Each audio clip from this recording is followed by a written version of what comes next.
What up, what up, what up? You know the vibes. We in the hood. Pardon my neck right now, homemade whiplash, collar. Black people nowadays, we can't afford health coverage,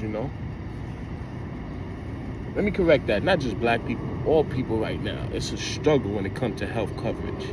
Even though you got Medicaid and all that, you still got to pay a copay that's about $2 something. And people don't really have it right now. The market says that, there's a booming jobs and stuff like that. But, niggas don't see that. The hood don't see that.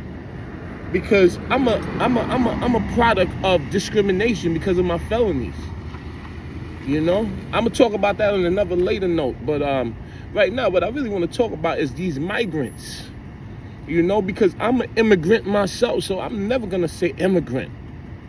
You understand what I'm saying? Even though I got a citizenship now, I would never say that. I would call myself a migrant because I'm just migrating someplace else because where I'm at right now in my life, it ain't working out.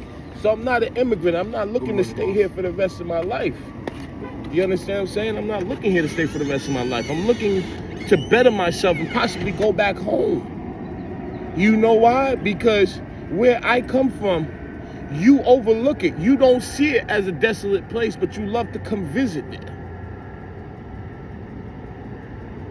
You understand what I'm saying? But now for the Mexicans, my Latino peoples, they actually live on American soil. Do your history.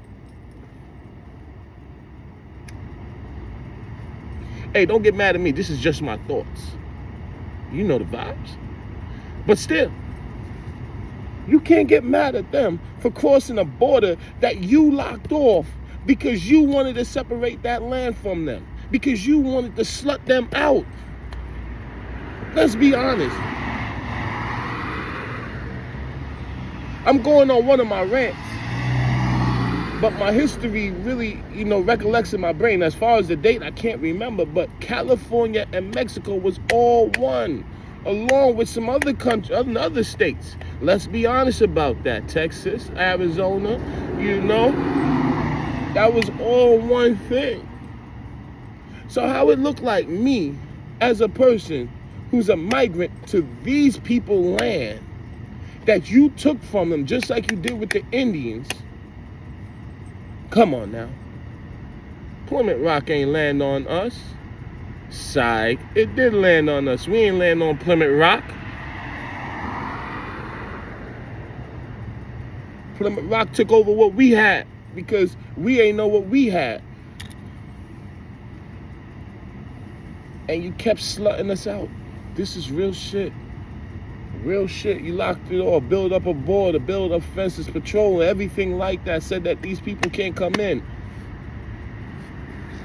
Come on. But now they're here and we're acting like if it's a crisis. It's not no crisis.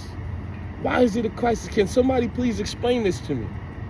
We've been letting people into our country at a high influx for years on top of centuries. So why now all of a sudden it's a high influx? Nobody want to answer that question, huh? Nobody ever thought about asking that question, huh? Because all I see publicized on the news is, oh, there's a crisis of immigrants. You know what? Some of these motherfuckers got $1 million houses, but they on the news talking about it's a crisis. Wow, such a humanitarian we are, right? I remember back in the days in the Bible, churches never closed. There was always a priest on the church premises. Always a priest on the church premises, there to receive the homeless and shut it in that don't have no place to go. But in this day and age, the church doors are closed. They got bars on the church windows. But yet still they say that they walk in faith and not by sight. So whatever you see out here, you're not supposed to really see it if you're walking by faith. Them doors, them windows should be open. You know why? Because if a thief walks in there and decides he wants to steal, maybe he might steal God when he walk back out with it. But We're so paranoid. We live so much in the flesh, and we're trying to convince each other to walk in faith and not by sight. I'll let you think about that. The reason why I mention that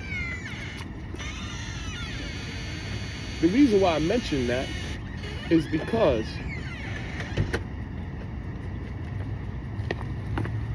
as you can see, like I said, you know the vibes. We in the hood, people going to work. I'm up doing this post right now for you.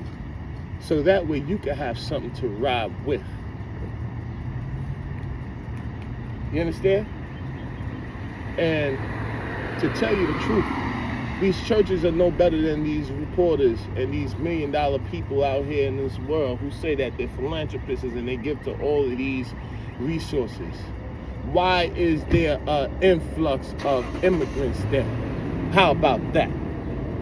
The churches should be open. Should be a fallout shelter in these churches. You know why? Because people go through hard time all the time. So now we're not planning for the hard times. We're looking at people like, you know what, that's your fault you went through this hard time. And, you know, I'm sorry that there's limited help. Come back between the office hours of 9 to 5.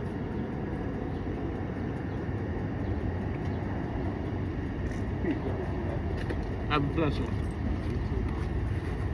So now you got people homeless and everybody is acting as if, you know, that's not their fault. They should have never came here. But then when we go to their country, we try to greet them and say, hey, how you doing? Mi amor, mi corazón, the whole 9 yards, the whole Latin greeting. But when you meet them in your homeland, you don't care about them. It's like, you know what, you're homeless, oh well. But let me tell you something, right? Rich and famous people out here. New York State got how many prisons that they closed down?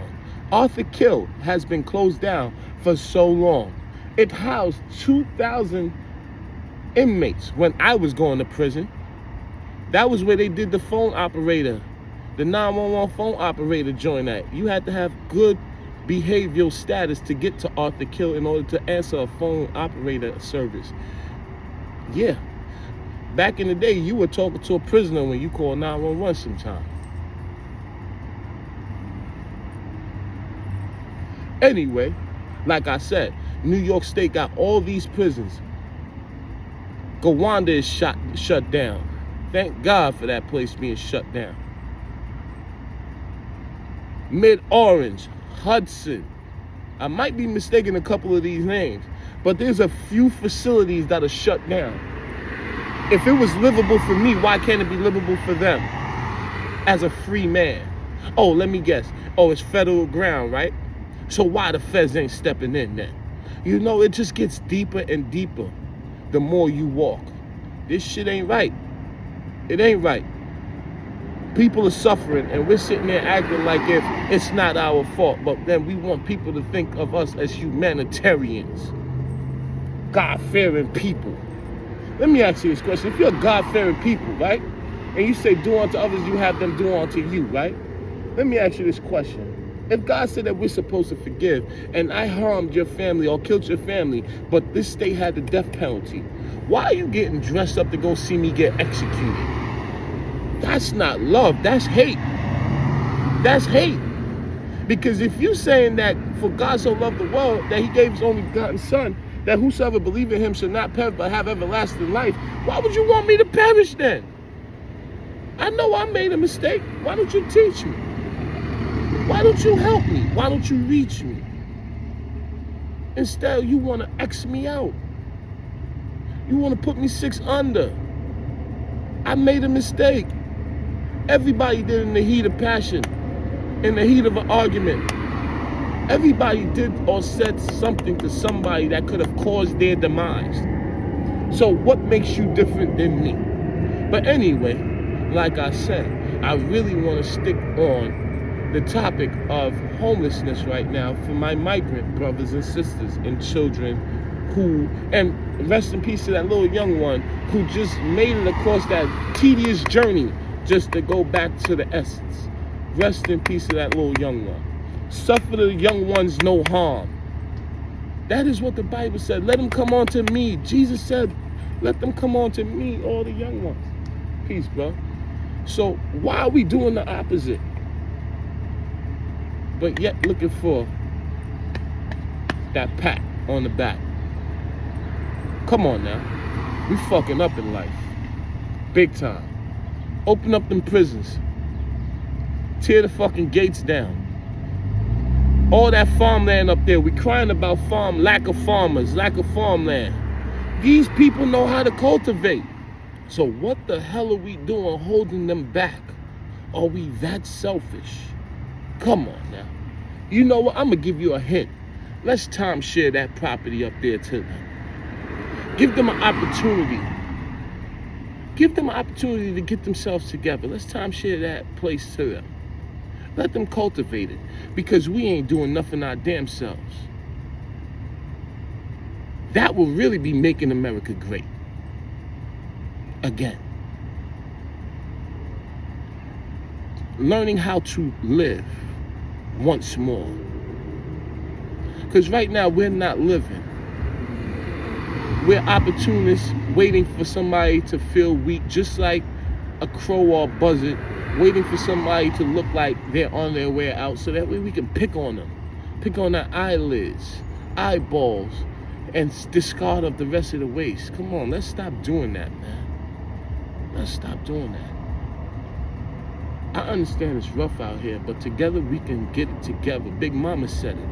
An open hand doesn't do nothing, but a closed fist packs a mighty punch. Let's pull together our resources. There's no man that should be left behind. And if they should be left behind, it should be on their own merit. Something that the world knows. Not just because you assumed that that person just effed their life up and they want somebody to clean it up. I see that a lot on these job interviews as of late because I've been unemployed for over a year and a half because of my record. You know, I have all the qualifications. Some people even say I'm overqualified. But when they come to doing my background check, they judge me on it. And instead of they telling the truth, they say that they find somebody with more qualifications than I do. But let me ask you this question. How can you find somebody with more qualifications to work in a freezer? A job is a job. If a person is willing to do the job, why are we restraining them? Why are we treating them less than human beings because of the mistakes they made in their younger life? Am I not here now? That is the same thing with these brothers and sisters that are coming across these borders right now. They're in a place in their life where they're trying to do better for themselves. And here we are shutting the door on them, acting as if they're scum of the earth. But then when I mention the word scum, everybody cringes because they feel like they're not.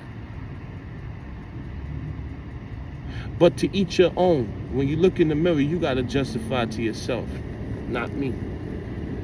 I know when I look in the mirror, I'm very well conscious, clear. My God loves me. Like I said, I've been unemployed for over a year and a half. There's never been a place I haven't gone that I wanted to go. There's never been a food that I ate that I didn't have the money to eat. Listen to me, man. God is good. And the moment that we stop trying to take God out and put God back in and follow the example that he gave us, which is Jesus Christ, then we can start living like human beings again. Because right now, we're living like savages with intelligence, with education. We're living like savages. We don't care about nobody but ourselves. We're living like savages. We don't think about what we say and how the next person perceives it because it's all about us. We're living like savages.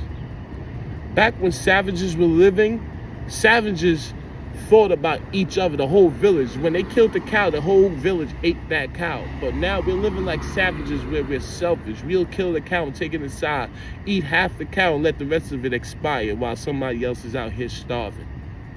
We're living like savages. It's time for us to clean it up. Don't get mad at me for this post. I'm just telling you, hey, it's just my thoughts.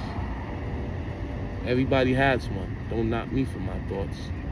Peace.